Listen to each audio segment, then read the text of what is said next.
Technology seems to really be taking it on the chin today.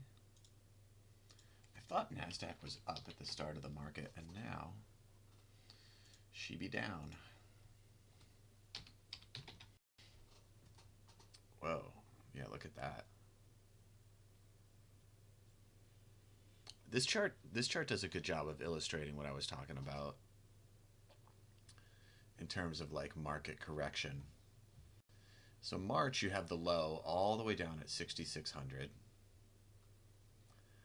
And then during the pandemic, literally during the pandemic, the market has gone, the NASDAQ has gone back from 6,600, crosses the old high of 9,700, continues past 10,000, past 11,000, past 12,000. And now this correction is really only back down to 11.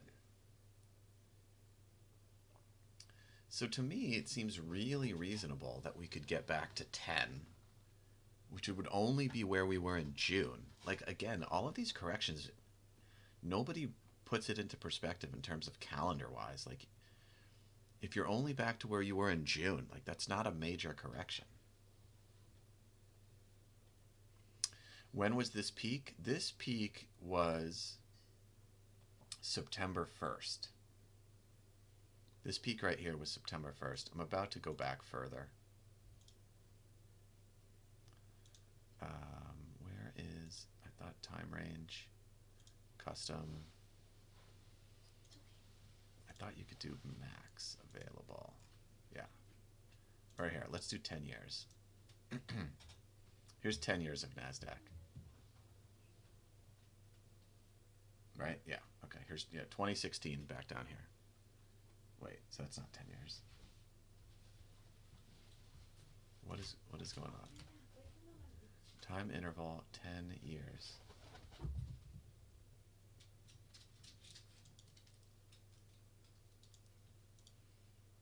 $10 by week?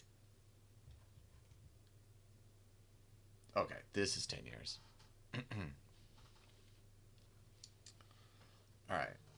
So, I mean, the NASDAQ 10 years ago was way back at 2000.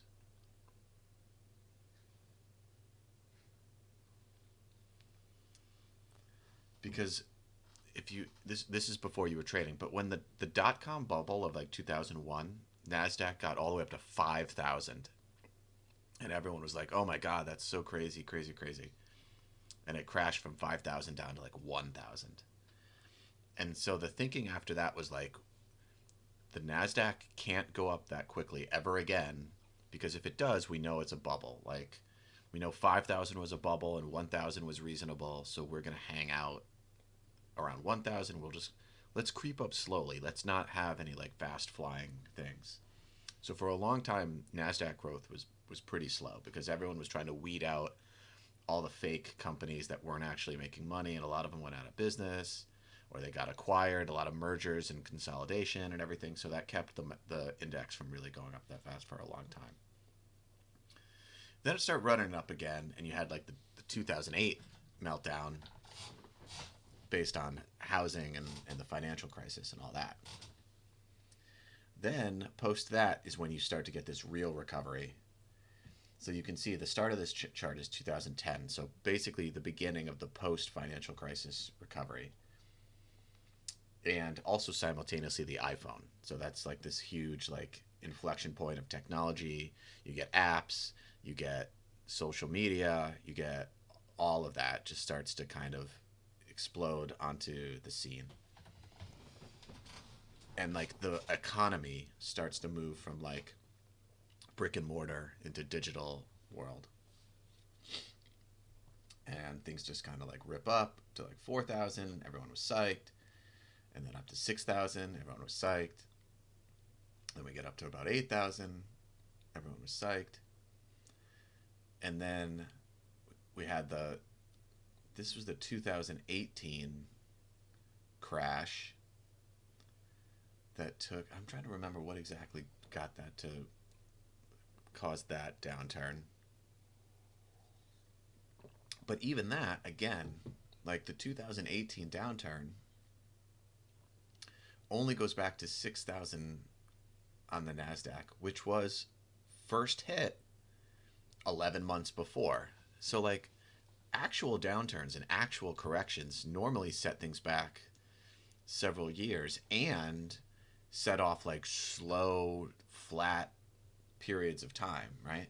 Like if you look at 2015, this was basically like a go nowhere year. This was great for delta neutral trading, obviously. Finished the year pretty close to where it started the year. That's fantastic. Um, these sharp corrections and then sharp rebounds like don't do anything in terms of like actual market correcting because things get back to where they were so quickly that the actual act of correction doesn't take place, except for the fact that a whole bunch of people lose money and then a whole bunch of people, you know, you lose money when it drops, you sell at the bottom, and then it rebounds back and you lose money again. You know, you have realized gain losses on the way down and unrealized losses on the way up. Anyway, um, so like this drop was steeper in March, but still from like a reset perspective, like this was a steeper drop, but still only went back to 11 months because the run up had been steeper.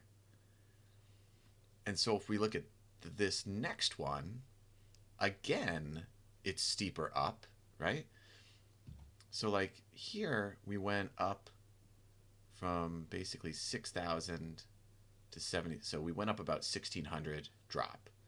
Here we go up about 3,000 drop. So we doubled the up, right? From 1,600 to 3,000. And then here we're going from 7 to 12 and a half is almost double again. Almost double again. And we're steeply dropping.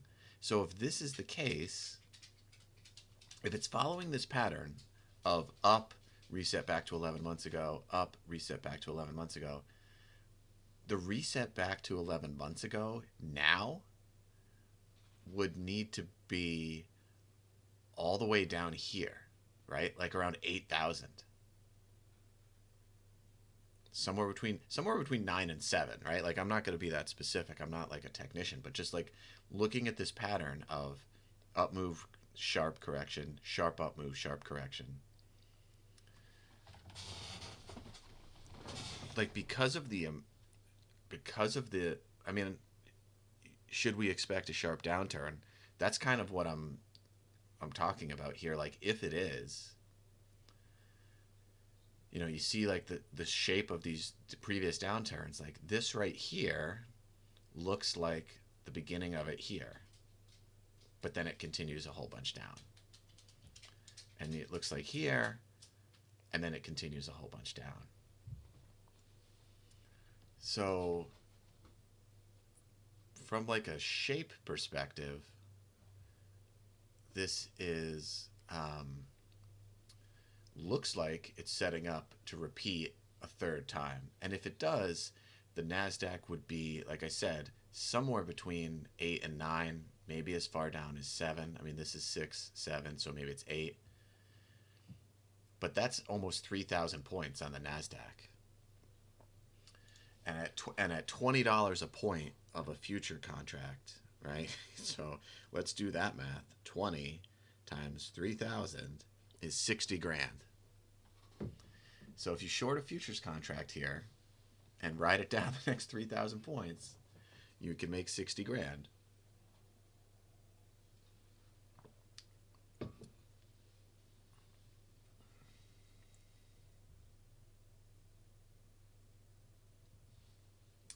So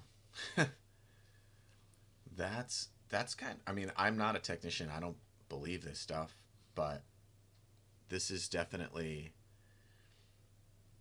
if I were, this would be kind of what is setting up to repeat in my perspective.